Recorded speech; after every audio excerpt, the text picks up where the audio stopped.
Good morning बच्चों। आज हम पढ़ेंगे हिंदी में अशोक का शस्त्र त्याग। तो अशोक कौन थे? सबसे पहले तो हमारे दिमाग में ये क्वेश्चन आता है कि अशोक थे कौन, है ना। तो अशोक जो थे चक्रवर्ती सम्राट कहे जाते हैं। वे हमारे विश्व में प्रसिद्ध शक्तिशाली मौर्य वंश के महान सम्राट थे, ठीक है। और इसमें जो कहानी है अशोक का शस्त्र त्याग, ये कलिंग का युद्ध जो हुआ था, पहले ये बहुत सारे युद्ध लड़ते थे और जिसमें बहुत लोगों की जानें जाती थी, नरसंहार होते थे, कई का घर उजड़ बसड़ जाता था, है ना। तो इस तरह की घटनाएं होती थी। तो जब कलिंग का युद्ध हुआ तो इनका क्या हुआ, हृदय परिवर्तन हो गया। कलिंग के युद्ध में जब इन्होंने भारी संख्या में नरसंहार देखा, खून देखा, लोगों की मृत्यु देखी, तड़पते हुए देखा, तो इनका हृदय परिवर्तन हो गया। और इसके बाद से इनके हृदय में मानवता के प्रति दया और करुणा से इनका जो हृदय है वह उद्वेलित हो उठा, भर उठा, ठीक है। तो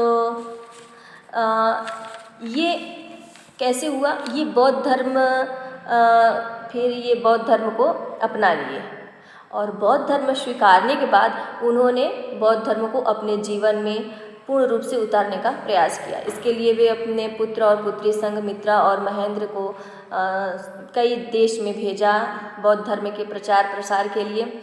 और फिर वे ब्राह्मणों को और ज़रूरतमंदों की सहायता करते थे, दान देते थे और लोगों के कल्याण के लिए, जन कल्याण के लिए चिकित्सालय, पाठशाला तथा सड़कों का निर्माण करवाया। ठीक है बच्चों, तो अब हम शुरू करते हैं अशोक का शस्त्र त्याग। यह एक छोटा सा अंश है और इसके माध्यम से हम समझेंगे कि इन्होंने कैसे शुरुआत किया, कैसे कलिंग का युद्ध हुआ, कैसे ये युद्ध में किस तरह से लोगों के बीच किस तरह से इनका सामना हुआ, ठीक है। तो एक नाटक की तरह ही है यह। कलिंग देश और मगध देश के सैनिकों के शिविर लगे हैं, बीच में मगध का झंडा लहरा रहा है, आकाश में तारे चमक रहे हैं। सम्राट अशोक अपने शिविर में टहल रहे हैं, उनके मुख पर चिंता की झलक है। मंत्री: महाराज, इससे पहले मैंने आपको इतना चिंतामग्न कभी नहीं देखा, क्या कारण है जो आप इतने चिंतित हैं? महाराज: मंत्री जी, आज कलिंग युद्ध को चलते हुए 4 वर्ष पूरे हो चुके हैं। दोनों ओर से लाखों सैनिक मारे जा चुके हैं, फिर भी हमें आज तक सफलता नहीं मिल पाई है। न जाने इस युद्ध का क्या परिणाम होगा।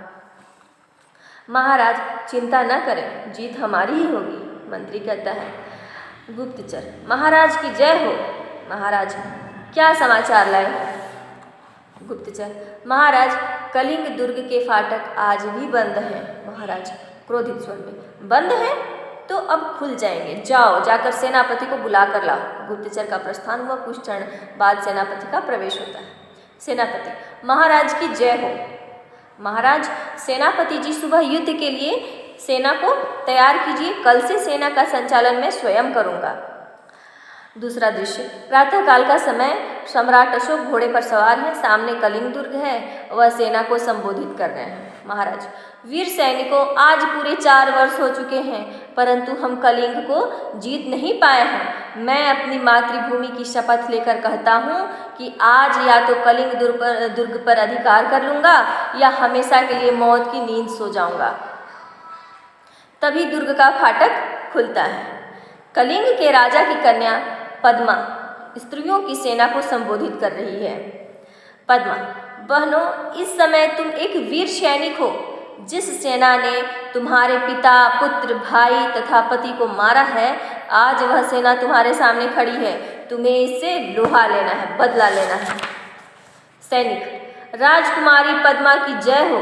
पद्मा: प्रतिज्ञा करो कि अपनी मातृभूमि की रक्षा करते करते अपने प्राण तक न्यौछावर कर दोगी, हिम्मत नहीं हारोगी। अशोक यह विचार करते हैं कि इनसे युद्ध करने से तो स्त्री वध होगा। नहीं नहीं नहीं, ऐसा नहीं हो सकता। वे राजकुमारी पद्मा के समीप जाते हैं। अशोक पद्मा से: तुम कौन हो देवी? पद्मा: मैं कलिंग महाराज की कन्या पद्मा हूँ। अशोक: तुम यहाँ क्यों आई हो? पद्मा: मैं हत्यारे राजा अशोक से युद्ध करने आई हूँ, उसी ने मेरे पिता की हत्या की है। अशोक: राजा अशोक तो मैं ही हूँ राजकुमारी, लेकिन मैं स्त्रियों से युद्ध नहीं करूँगा।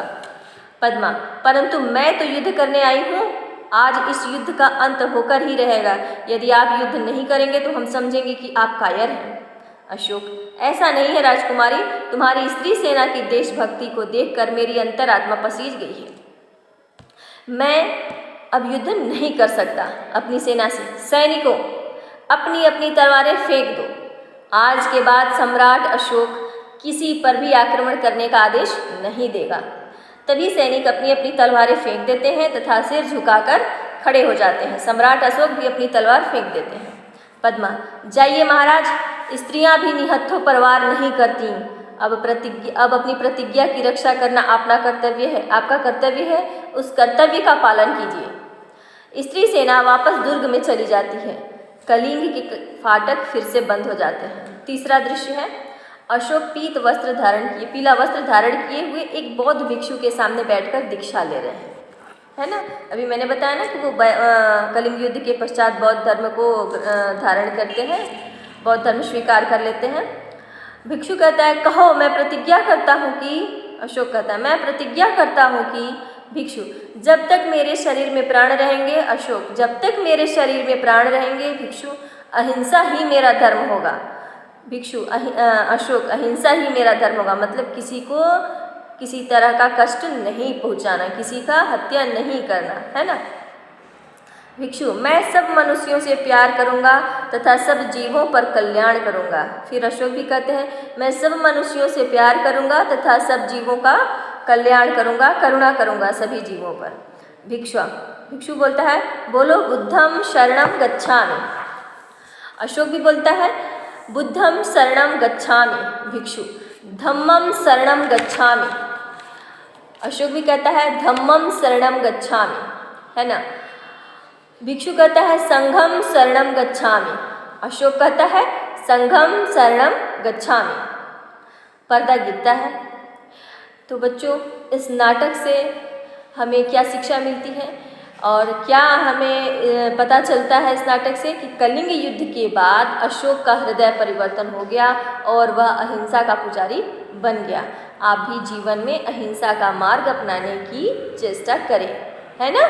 तो बच्चों, बौद्ध धर्म में जो सिद्धांत दिए हुए हैं वे हमें सामाजिक, आर्थिक, बौद्धिक, राजनीतिक स्वतंत्रता एवं समानता को महत्व दिया गया है। वे कहते हैं कि अविद्या तथा तृष्णा का नाश करके दुख का अंत किया जा सकता है। मतलब अविद्या, मतलब जिसके पास ज्ञान नहीं है, तो अज्ञानता का नाश करके, और तृष्णा का अर्थ होता है इच्छा, तो इच्छाओं का अंत करके दुख को हटाया जा सकता है, दुख का नाश किया जा सकता है, अंत किया जा सकता है। तो जब इच्छाएं कम होंगी और अज्ञानता नहीं होगी तो स्वाभाविक है कि मनुष्य दुखी नहीं होगा। और उन्होंने 5 शीलों का पालन करने का शिक्षा दिया है। पहला है सत्य, अहिंसा, अस्तेय, ब्रह्मचर्य और असंग्रह। सत्य का पालन करना, सत्य हमेशा बोलना, अस्तेय, झूठ नहीं बोलना। अस्तेय का अर्थ होता है झूठ नहीं बोलना। अहिंसा सबसे पहले अहिंसा है, हिंसा नहीं करना, अहिंसा। सत्य हो गया, अस्तेय हो गया, ब्रह्मचर्य का पालन करना, और असंग्रह या अपरिग्रह, किसी भी वस्तु को इकट्ठा नहीं करना।